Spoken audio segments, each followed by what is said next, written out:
Bismillahirrahmanirrahim. Assalamualaikum warahmatullahi wabarakatuh. Sahabat yang beriman, seorang pria asing datang ketika Rasulullah Shallallahu Alaihi Wasallam sedang duduk bermajelis dengan para sahabat. Pria itu berpenampilan sangat rapih. Tak nampak padanya tanda-tanda bekas perjalanan jauh. Namun tak ada seorang pun yang mengenalinya sebagai warga Madinah. Pria asing itu tiba dan segera duduk di hadapan Rasulullah. Ia duduk sangat dekat dengan Nabi hingga lututnya menempel dengan lutut beliau Rasulullah Shallallahu Alaihi Wasallam. Pertanyaan demi pertanyaan pun diajukan kepada Nabi. Namun setiap kali Rasulullah menjawabnya, pria asing itu berkata, "Kau benar." Umar bin Khattab yang ada di sana sampai terheran-heran melihat si pria asing. Dia sendiri yang bertanya dan dia pula yang membenarkannya, ujar Al-Faruq. Setelah beberapa pertanyaan dengan Islam, iman, dan ihsan, si pria asing lantas bertanya, "Beritahukanlah kepadaku tentang hari kiamat."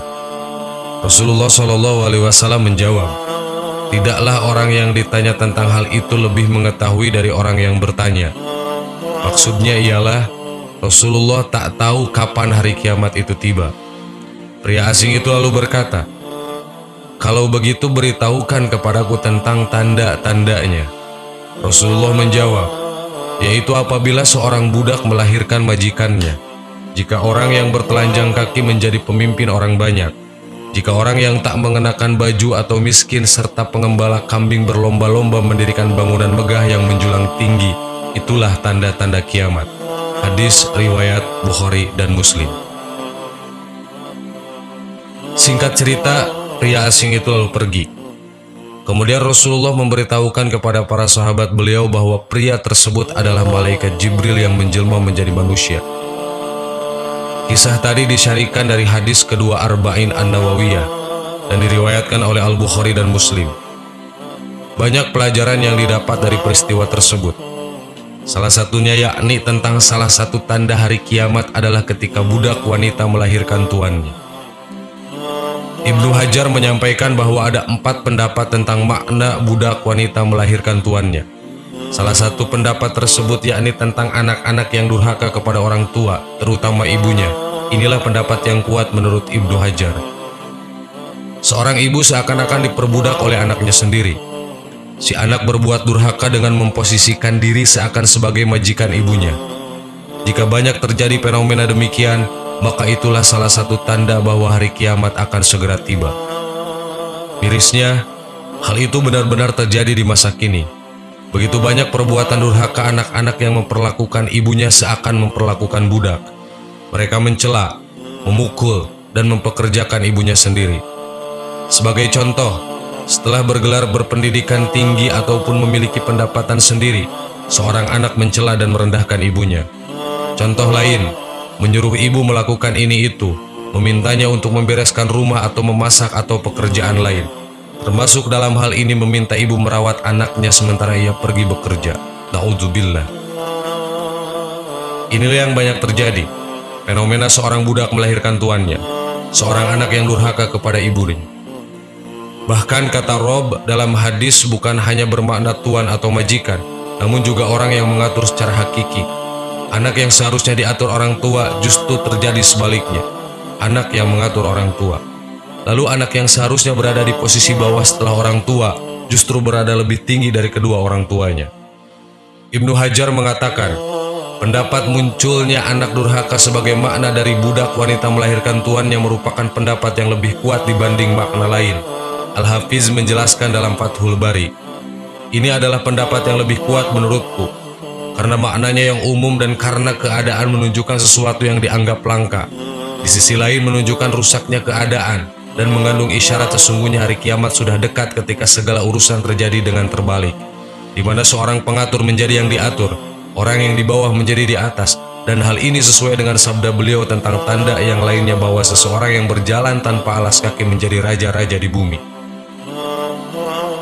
Sahabat yang beriman, jelaslah bahwasannya ketika dunia sudah terbalik, ketika anak yang menghormati justru tidak dihormati, ketika orang tua yang seharusnya diagungkan layaknya raja justru menjadi pembantu, maka bersiaplah karena hari kiamat itu akan segera tiba.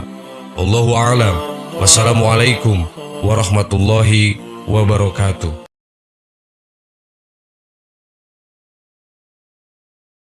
Bismillahirrahmanirrahim. Assalamualaikum warahmatullahi wabarakatuh. Sahabat yang beriman, hari kiamat atau Yaumil Qiyamah adalah hari yang sangat dahsyat dan sulit dibayangkan oleh akal manusia.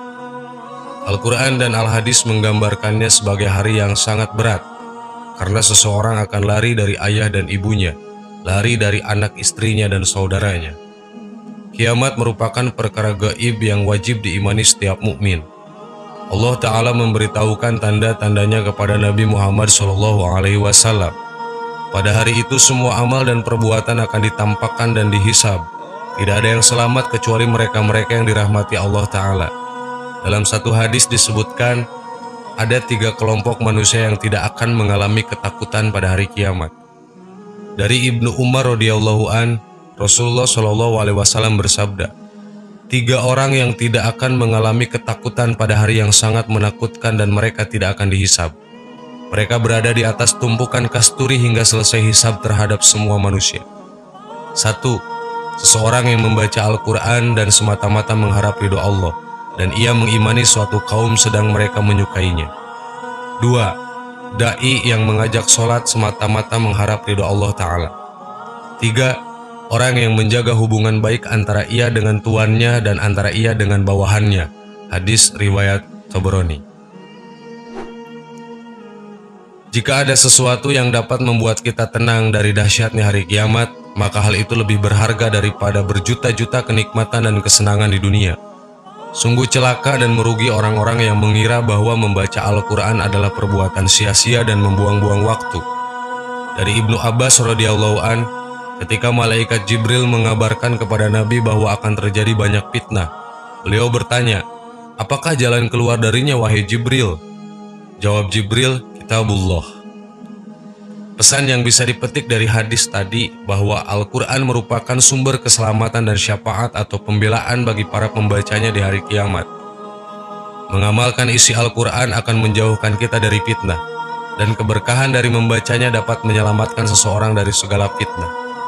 Sebagaimana dijelaskan dalam hadis Nabi, bahwa rumah yang di dalamnya dibacakan Al-Quran, maka sakinah dan rahmat akan turun ke dalam rumah itu, dan setan-setan akan keluar dari rumah itu. Para ulama menafsirkan bahwa maksud fitnah di sini adalah kemunculan Dajjal, kekejaman bangsa Tartar dan lainnya. Nabi Yahya alaihissalam pernah berkata kepada Bani Israel, "Allah telah memerintahkan kalian agar membaca kalamnya, dan perumpamaannya adalah seperti suatu kaum yang terpelihara dalam bentengnya.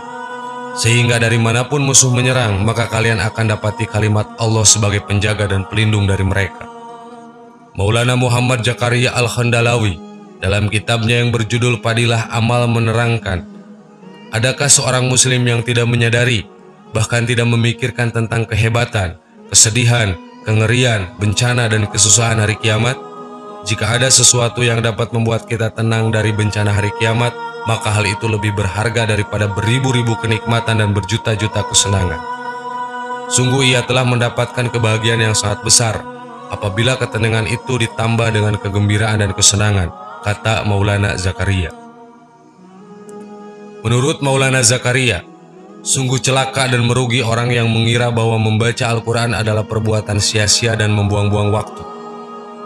Tertulis dalam Mu'jimah Al-Kabir bahwa perawi pertama dalam hadis tadi ialah Abdullah bin Umar radhiyallahu anhu yang ia mengatakan, apabila aku tidak mendengar hadis ini dari Rasulullah SAW sekali lagi, diulang sampai 7 kali, maka aku tidak akan meriwayatkannya. Sahabat yang beriman, itulah 3 golongan yang tidak akan mengalami ketakutan pada hari kiamat kelak. Semoga kita termasuk ke dalam salah satunya. Amin. Wallahu a'lam. Assalamualaikum warahmatullahi wabarakatuh.